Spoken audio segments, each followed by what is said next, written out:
कि उस समय नेहरू ने बाबा साहब डॉक्टर अम्बेडकर को हराने के लिए कोई कसर नहीं छोड़ी, खुद जाकर के काजोलकर के लिए 3-3 सवाई की 25 करोड़ से ज्यादा रुपया खर्च किया। ये बात भी भली सब जानते हैं। लेकिन मैं कहता हूं कि उसी अम्बेडकर के वंशज हैं बेटा हम, उसी बाबा साहब और फूले कबीर नानक रैदास के वंशज हैं कि हम लोगों को मालूम है अधिकार कैसे लिया जाता है। हम सम्राट अशोक के वंशज हैं, हम राज चलाना भी जानते हैं, हम राज को कैसे चलाना या अगली पीढ़ी को बताना भी जानते हैं और अपना हक लेना। अम्बेडकर ने कहा था कि हम ब्राह्मण के विरोधी नहीं, ब्राह्मणवाद के विरोधी हैं, हम मनुवाद के विरोधी हैं, हम किसी जाति के विरोधी नहीं है। लेकिन मैं एक बात कहता हूं कि ब्राह्मण उस टाइपराइटर की तरह है, उसे दबाव कहीं से लगेगा वहीं जाकर के जहां। कहता हूं कि जब हम पैदा हुए थे तो माँ का घाघरा नीला था, जब राहुल नागपाल पैदा हुआ था तो माँ का घाघरा नीला था, जब स्कूल जाना शुरू किया तो हाफ पैंट नीला था। जब पैदा हुए थे तो माँ का घाघरा नीला था, जब स्कूल जाना शुरू किया तो हाफ पैंट नीला था। जब 18 साल की उम्र में झगड़ा हुआ, लड़ने के लिए लट चाहिए था तो समता सैनिक दल का झंडा नीला था, तो समता सैनिक दल का झंडा नीला था। और जब पहली बार वोट डाला था उस राजनीतिक दल का झंडा नीला था। जब इंजीनियरिंग कॉलेज में पहुंचे तो कोट भी इत्तेफाक से नीला ही था। और आज यहाँ खड़े हैं तो ये लाइट नीली है और जब मरेंगे तो कफन नीला होगा। नीले के साथ गद्दारी, हकूक की हिमाकत की है हमने। मैं कहता हूँ रितु कि हक और हकूक की हिमाकत की है हमने। अगर ये बगावत है तो बगावत की है हमने, बगावत की है। तुम्हारी चौखटों पे अब सर रखते नहीं हैं हम, और मुझे मालूम है साहेब तुम्हें इस बात का है गम, और तुम्हारी तोप और बंदूक हमको क्या डराएंगी। तुम्हारे बाप के भी बाप से डरते नहीं हैं हम, तुम्हारे बाप के भी बाप से डरते नहीं हैं हम।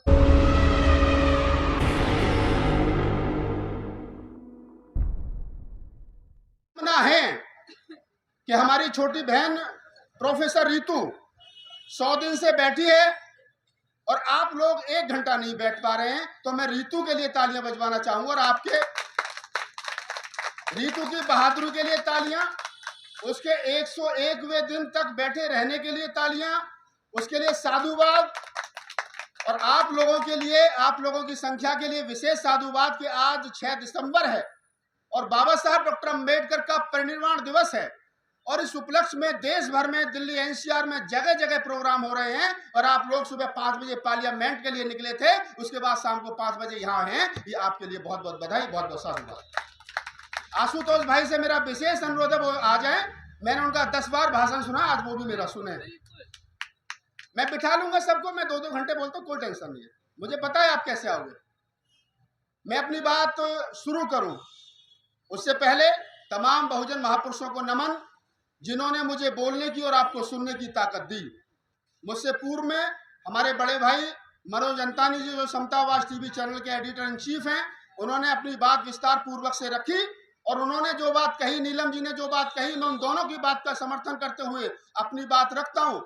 अंतानी जी ने कहा कि मुझे भाषण देना नहीं आता, ये सच्चाई है। जब भी मैं अकेले में होता हूं तो कहता हूं कि बोला करो, पढ़ा करो। बोले नहीं मैं पत्रकारिता में खुश हूं। मैं तो बात ठीक है, लेकिन जब बोलोगे और आप बाबा साहब डॉक्टर अम्बेडकर, बुद्ध, कबीर, नानक, रैदास, फूले, साहू जी महाराज के विचार को आगे बढ़ाने का काम करोगे तो फिर आपके ऊपर 1-2 मुकदमे होंगे, आपके सर में लठ पड़ेगा, आपके कमर पर लाठियां पड़ेंगी, आपके ऊपर पथराव होगा, आपकी गाड़ियों के शीशे तोड़े जाएंगे।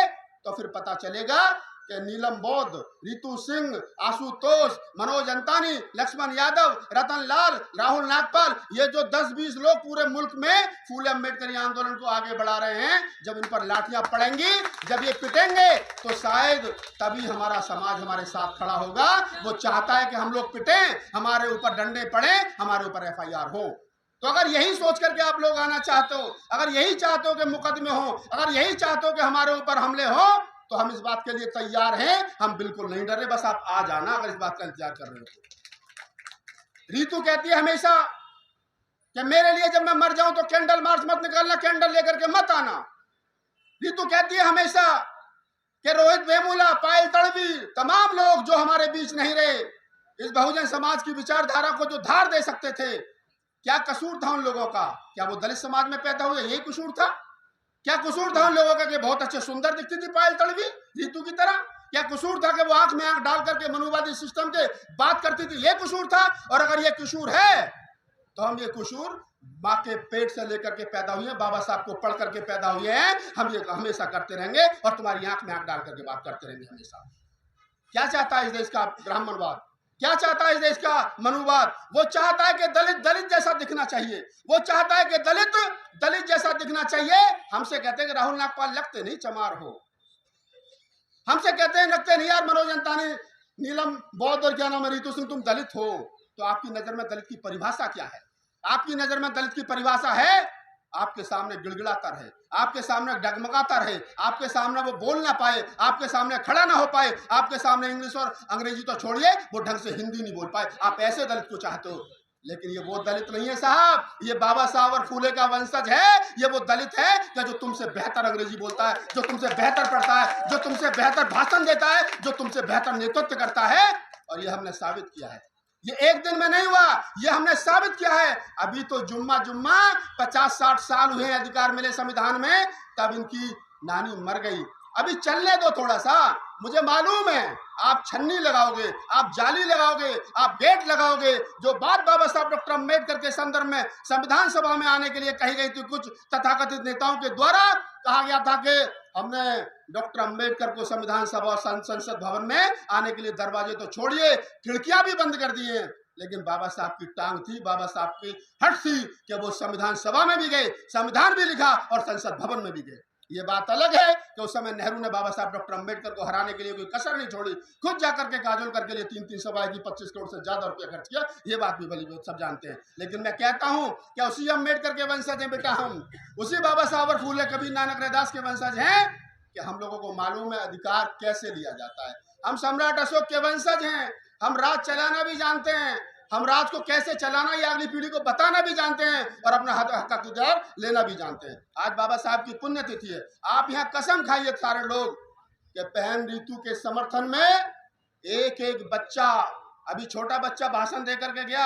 मैंने बहुत कम बच्चे ऐसे देखे, मैंने 1000 से ज्यादा मंचों पर कविताएं सुनाई, 1000 से ज्यादा 22 राज्यों में प्रोग्राम किए, 10 बार से ज्यादा पार्लियामेंट में खड़े होकर के कविताएं सुनाई। मेरा दावा है ये अगली पीढ़ी तैयार हो रही है और ये मुझसे और रीतू से कम इन बच्चों से ज्यादा परेशान है, इन बच्चों से ज्यादा परेशान है। ये वीडियो सोशल मीडिया पर जाएगा, देखेंगे कि 12 साल का बच्चा दिल्ली यूनिवर्सिटी के कैंपस में खड़े होकर के बुद्ध और फूले की विचारधारा को आगे बढ़ा रहा है। तो वो कहेंगे कि अभी तक तो एक रीतू, रतनलाल, लक्ष्मण यादव, राहुल नागपाल से परेशान थे, इनकी तो तीसरी और चौथी पीढ़ी तैयार हो गई। समझ लीजिए, जिस आंदोलन में 80 साल के बुजुर्ग लगे हों, जिस आंदोलन में 40 साल का राहुल नागपाल, 45 साल के मनोज अंतानी लगे हों, जिस आंदोलन में हमारी छोटी बहन लगी हो रीतू, और जिस आंदोलन में 12 साल का बच्चा लगा हो, उस आंदोलन को इनकी मनुवादी कभी रोक नहीं सकते। ये हमारे रग रग में और खूनों में समाया हुआ आंदोलन है और हम इसको रुकने नहीं देंगे। हम लोग, हमारी किसी से लड़ाई नहीं है। अभी अंतानी जी ने कहा ओझा जी के बारे में कुछ, मैं एक बात कहता हूं, बाबा साहब डॉक्टर अम्बेडकर ने कहा था कि हम ब्राह्मण के विरोधी नहीं, ब्राह्मणवाद के विरोधी हैं, हम मनुवाद के विरोधी हैं, हम किसी जाति के विरोधी नहीं हैं। लेकिन मैं एक बात कहता हूं कि ब्राह्मण उस टाइपराइटर की तरह है, उसे दबाव कहीं से लगेगा वहीं जाकर के जहां उसका मतलब सीधा होता है। तब मैं कहता हूं आप तमाम लोगों से कि मैं ब्राह्मणों का धन्यवाद करता हूं, मैं ब्राह्मणों का धन्यवाद करता हूं। किन ब्राह्मणों का? उन ब्राह्मणों का जो अम्बेडकरवादी थे, उन ब्राह्मणों का जो बुद्धवादी थे, कबीरवादी थे, नानकवादी थे, रैदासवादी थे। अगर आज की तारीख में हम भारत में बौद्ध साहित्य पढ़ पा रहे हैं तो मैं राहुल संकीर्तन को धन्यवाद करता हूं। बेशक वो ब्राह्मण थे, लेकिन तिब्बत और चाइना से जाकर के गाड़ी भर भर करके वो बौद्ध साहित्य लाए, उसका हिंदी में अनुवाद किया, तो आज मैं और आप बौद्ध साहित्य पढ़ पा रहे हैं। मैं भदंतानंद कौशल्यान का धन्यवाद करता हूं, जो बाबा साहब डॉक्टर अम्बेडकर के साथी थे, जाति से ब्राह्मण थे, पूरा जीवन बौद्ध धर्म के प्रचार प्रसार में लगा दिया। मैं सुरेंद्र कुमार शर्मा का धन्यवाद करता हूं, जिन्होंने पूरा जीवन बौद्ध धर्म को बढ़ाने में लगा दिया। मैं अनुराग ओझा जैसे बच्चों का धन्यवाद करता हूं और तमाम लोगों का धन्यवाद करता हूं। आइए, ये लड़ाई मानवता को बचाने की है, ये लड़ाई समता, स्वतंत्रता, बंधुता, भाईचारे को बचाने की है, ये लड़ाई इस देश की आधी आबादी औरतों के मान सम्मान को बचाए रखने की है, जिसमें कभी मनुस्मृति और तमाम हिंदुओं के धर्म ग्रंथों में कभी सम्मान नहीं मिला। हमारा क्या मतलब है? हम क्यों खामोख अपना समय, कीमती समय निकाल करके ब्राह्मणवाद को और हिंदुओं के धर्मशास्त्रों में कमियां निकालने लगे? हमारे पास तो बहुत काम है, हम क्यों कमियां निकालेंगे? लेकिन हमें मालूम है कि इस देश को विश्व गुरु बनने से यही धर्म ग्रंथ रोक रहे हैं। अगर इस देश को सही माने में विश्व गुरु बनाना चाहते हो तो इस मनुवादी सिस्टम को और हिंदूवादी सिस्टम को आग लगा दीजिए। जब तक इसको आग नहीं लगाओगे तब तक कुछ होने वाला नहीं है। मोदी जी कहते हैं कि हम इस देश को विश्व गुरु बनाएंगे, बनाइए साहब, लेकिन रास्ता कौन सा है विश्व गुरु बनाने का बता दीजिए। एक आदमी खड़े होकर के दिल्ली में कहे मुझे मुंबई जाना है, तो मुंबई जाने का रास्ता तो पूछा जाएगा। कहीं ऐसा तो नहीं है कि मन मस्तिष्क में तो मुंबई चल रहा है और रास्ता आपका पटना की तरफ जा रहा है। मोदी जी वही काम कर रहे हैं। यहाँ कहते हैं कि हमको देश को विश्व गुरु बनाना है, लेकिन रास्ता जो वो हिंदू राष्ट्र बनाने का पकड़ रखा है। हिंदू राष्ट्र कभी विश्व गुरु नहीं हो सकता। विश्व गुरु का सिद्धांत समता, स्वतंत्रता, बंधुता, करुणा, भाईचारे पर खड़ा है, जो बुद्ध के सिद्धांत से आता है। जो लोग ये कहते हैं विदेशों में जाकर के हम बुद्ध की धरती से आए हैं, अच्छी बात है भाई, विदेश में थोड़ी झूठ बोलोगे, वहां थोड़ी मीडिया है ये मनुवादी मीडिया और गोदी मीडिया जो तुम्हारी गलत बात को सही ठहरा देगा। वहां तो मीडिया पकड़ लेगा और पूछेगा कि बताओ उस राम का वजूद क्या है, बताओ उस कृष्ण का वजूद क्या है, डेट ऑफ बर्थ क्या है, सर्टिफिकेट क्या है, डेट ऑफ बर्थ का सर्टिफिकेट कुछ है, कहाँ पैदा हुए, कब पैदा हुए, कुछ है लिखित रूप में तो नहीं है। लेकिन हाँ, बुद्ध का तो है, महावीर का तो है, कबीर का तो है, नानक का तो है, रैदास का तो है, फूले का तो है, साहूजी महाराज का तो है, इन तमाम बहुजन महापुरुषों का है। और इन्हीं के नाम से भारत भारत है। जो लोग आज मंदिर बना करके खुश है हमारा साधुवाद, जिन्होंने धारा 370 खत्म कर दी हमारा साधुवाद, अब आगे की बात कर लो भैया। अब बताओ इस देश की आधी आबादी को न्याय कैसे मिलेगा? इस देश के अंदर मुसलमानों को दाढ़ी पकड़ करके जबरदस्ती जय श्री राम के नारे लगवाए जाते हो, उनको न्याय कैसे मिलेगा? ये रीतू यहाँ और रीतू जैसे तमाम जो लोग जिनका रोज यूनिवर्सिटियों में, आईआईटियों में, तमाम शिक्षा संस्थानों में रोज जो मर्डर हो रहे हैं जाति के नाम पर, इनको न्याय कब मिलेगा?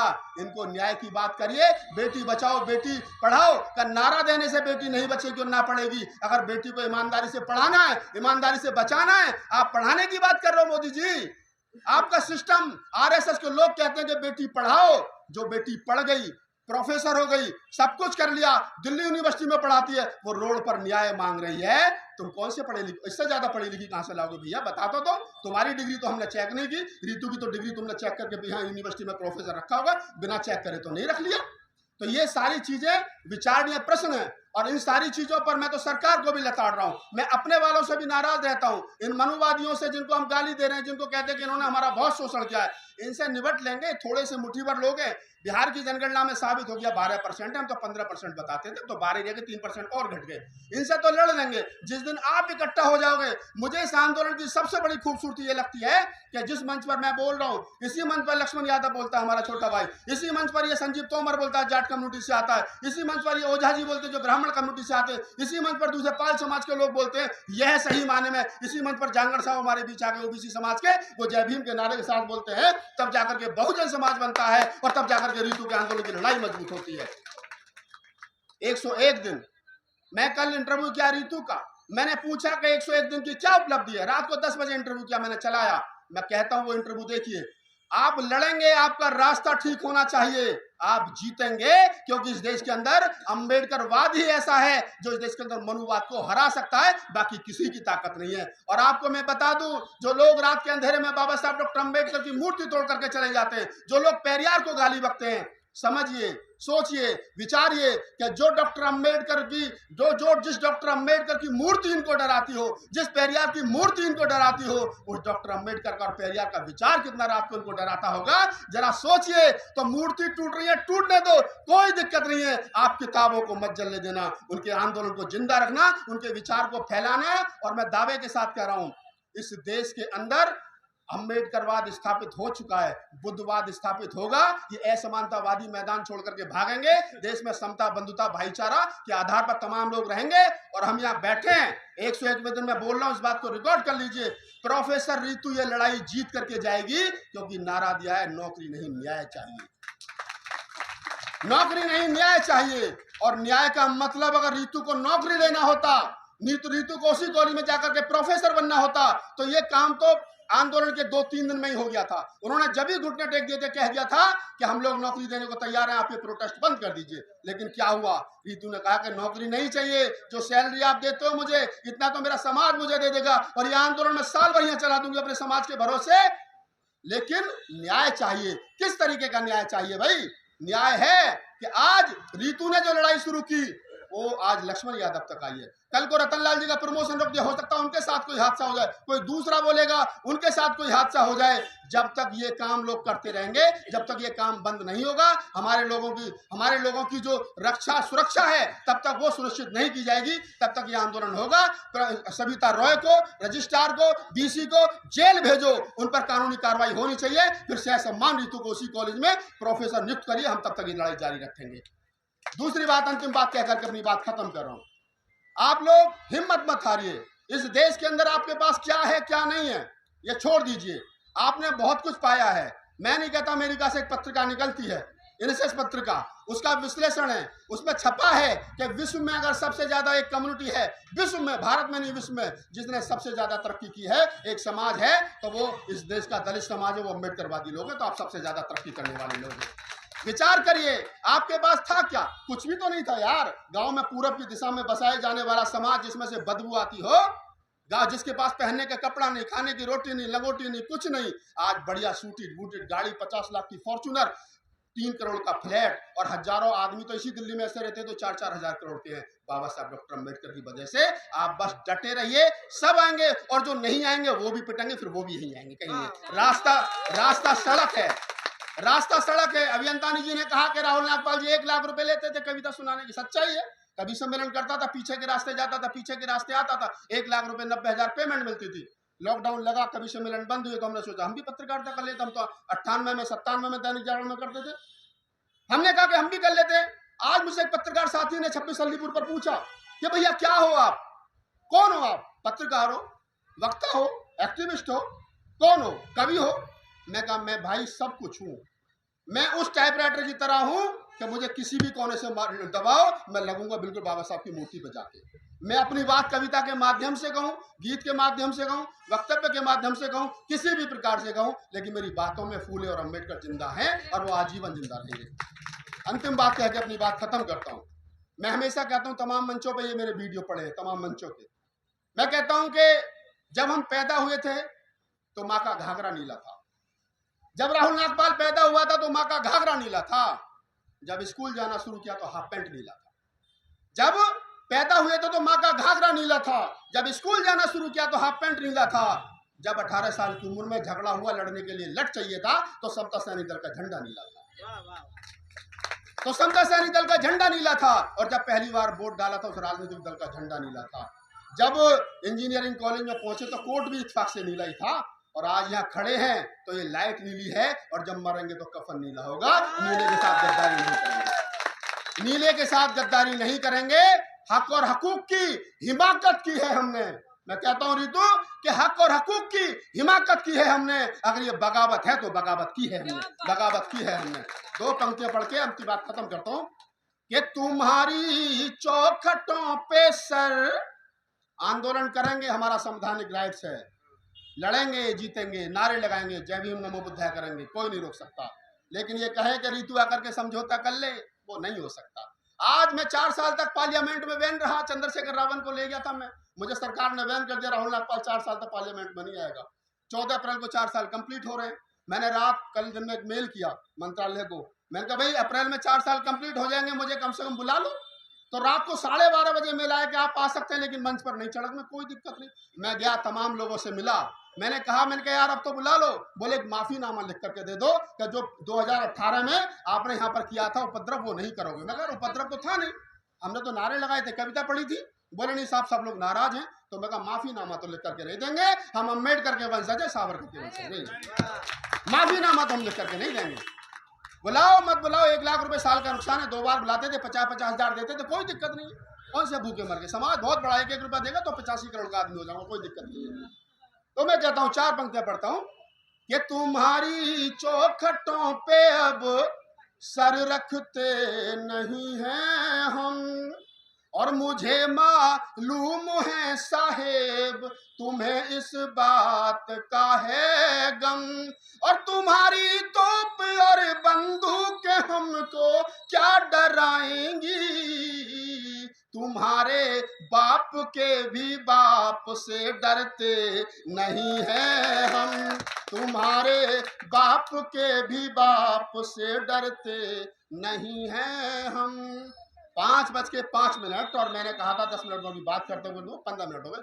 अब हम तमाम लोग बाबा साहब डॉक्टर अम्बेडकर के परिनिर्वाण दिवस के उपलक्ष्य में बाबा साहब को नमन करेंगे और तमाम लोग जहाँ रितु मैम कहेंगी वहाँ चलेंगे और जो भी उनका प्रोग्राम है सामने जहाँ बाबा साहब का चित्र लगा है वहाँ पर तमाम लोग बाबा साहब को नमन करेंगे, पुष्प लगाएंगे। और जो बात मैंने कही है आप उस बात को दोहराइए घर घर जाकर के, ये लड़ाई आर और पार की है, समझौता की नहीं है, ये बात ध्यान रखना।